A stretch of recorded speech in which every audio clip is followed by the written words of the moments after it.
Il est 3h15 du matin. On est le 25 mai. Et regardez-moi ce festival.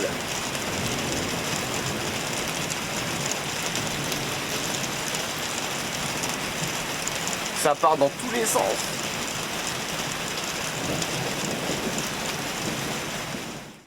Bonjour à toutes et tous, aujourd'hui on va s'attaquer sur du très lourd dans l'épisode 3 de l'historique météorologique avec comme dégradation le 25 mai 2009. Le 25 mai 2009. Mon premier souvenir d'un orage violent sur Amiens. Et autant dire que cette date est particulièrement mémorable.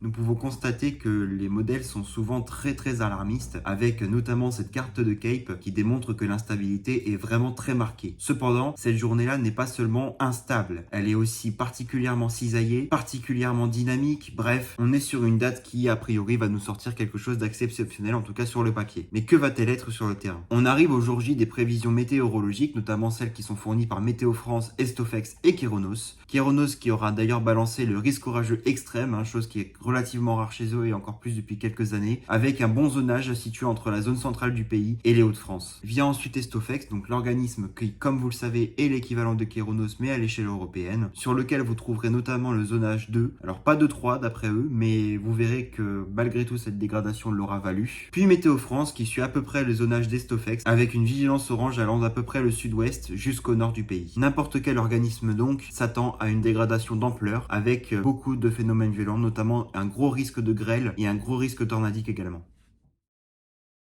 Dès la nuit du 24 au 25 mai, on constate cette ligne assez dense qui se développe et qui surprend bon nombre de passionnés puisque celle-ci n'était absolument pas prévue par les modèles. Celle-ci longe pendant toute la nuit l'ensemble de l'ouest du pays en donnant de très fortes activités électriques et de grosses lames d'eau par endroits.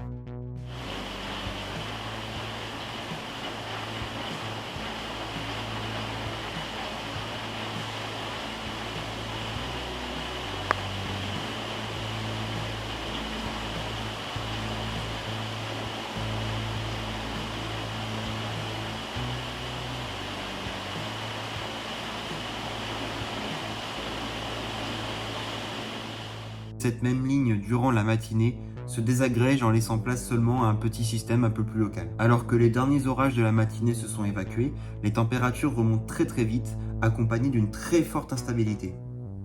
Dès 15h, alors que les températures sont estivales sur le nord du pays, vers l'ouest, des orages se déclenchent à nouveau, même s'ils n'ont aucune sévérité particulière à ce moment-là encore. Dans les alentours des 18-19h, l'instabilité atteint son maximum et l'énergie globale est clairement présente pour annoncer une soirée qui s'annonce absolument historique sur le pays. Dès 21h, les choses sérieuses commencent vraiment à se mettre en place, avec à 21h30 notamment, pas moins de 4 supercellules qui se développent, les signaux radars deviennent probants et nous constatons dans la soirée que les communes du nord du pays seront exposées toute la soirée et même une bonne partie de la nuit à tous ces orages qui se sont développés à la chaîne et qui auront provoqué des très fortes activités électriques. Dans mes souvenirs d'ailleurs, on avait clairement du non-stop sur Amiens quasiment toute la nuit, donc c'était vraiment hallucinant.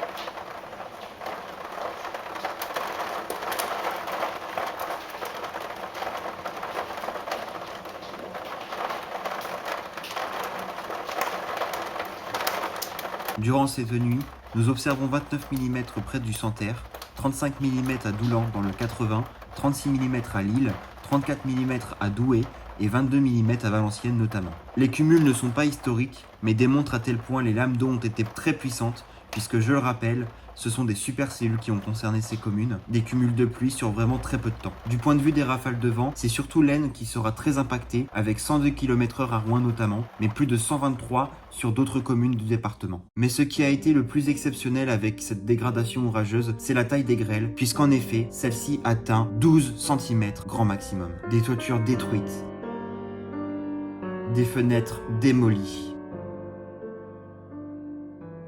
des jardins dévastés par ces grêles. En bref, cette dégradation se résume surtout à cela. Il y aura eu 7 supercellules identifiées.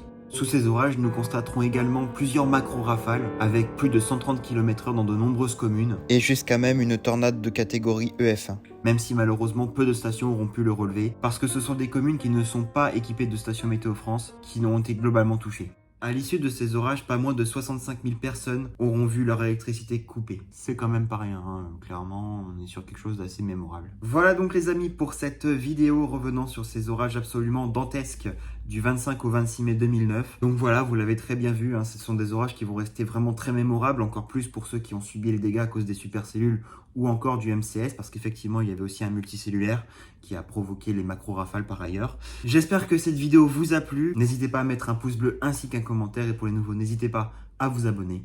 Quant à moi, je vous retrouve à très vite pour de nouvelles vidéos. Tchuss.